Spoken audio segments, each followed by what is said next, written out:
Good morning and welcome to your Farm and Home Show. My name is Joanna and this morning we're visiting with Kristin Hildabrand, Warren County Extension Agent for Horticulture. Now, Kristin, it is summer and we want to be outside gardening or maybe walking nature trails, but there are some things that we need to consider to make sure that we're safe out there in the summer. Absolutely. Gardening is such a great hobby and it's great for physical activity. There's a lot of benefits that you reap just through gardening, but there are some things, within outside that you kind of just need to be mindful of, so that way that you can keep some of those hazards that we run into with gardening a little bit, minimal, so that way we can still enjoy and not take away from our gardening hobby. So the first thing I wanted to talk about is dressing appropriately. So there's a lot of things that we come in contact outside. The sun, depending on when you garden, can be harmful depending on what the UV rays are for that particular type of day, because gardening is not just something that happens just in the spring. It goes through the summer, even into the fall.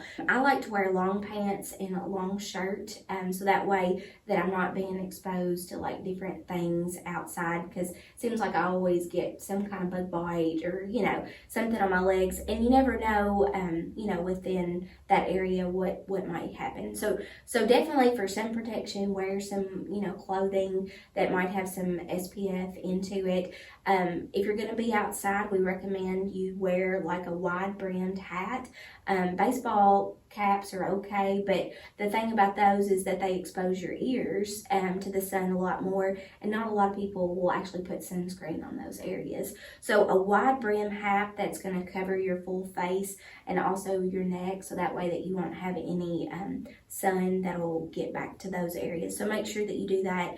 And if you're going to be out between 10 and 4 when, UV is at the highest, you really do need to wear some sunscreen. Generally, we say SPF or sun protection factor of at least 15. The greater that number is on your sunscreen, then the better the protection is going to be.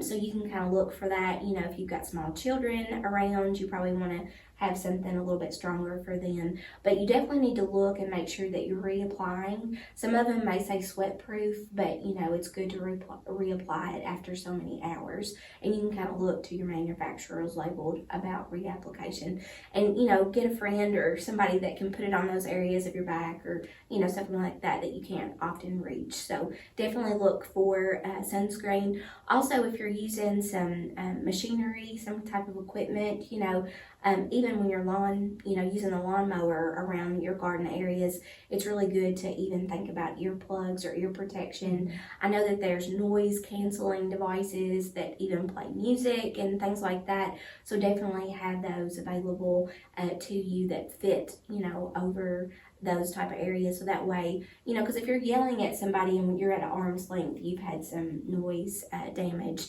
So think about those type things. One of the other things I did want to mention is about your tetanus vaccines.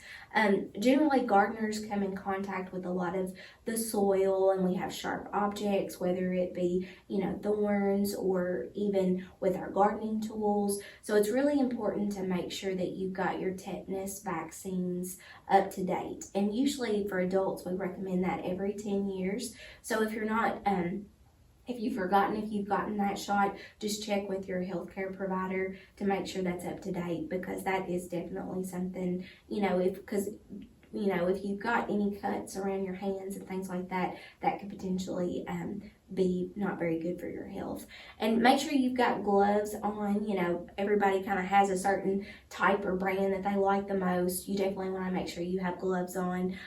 But just by drinking plenty of water before you go out, if you're going to be out for extended periods of time. We don't really recommend that you have anything to eat, because you could come in contact with things that, with your working out in the garden, and also eating is not the best. But definitely stay hydrated, take breaks if you feel like you need to, go to a shaded area, so that way you can kind of cool off, and then you can always, come back to that gardening activity later. Absolutely. So all great tips to keep in mind to make sure that we stay safe out in the summer, because sometimes we can get get so excited, Kristin, and we're just running out there, we might forget the water and the clothing and those type of things. Absolutely. But that's certainly going to keep us healthy for a longer period of time and be preventative so that we don't have skin cancer issues and things like that. Absolutely. So hopefully this was helpful. All right. Thanks, Kristin, for the information. If you have any questions about summer safety, contact your local extension office. Thanks for watching and have a great day.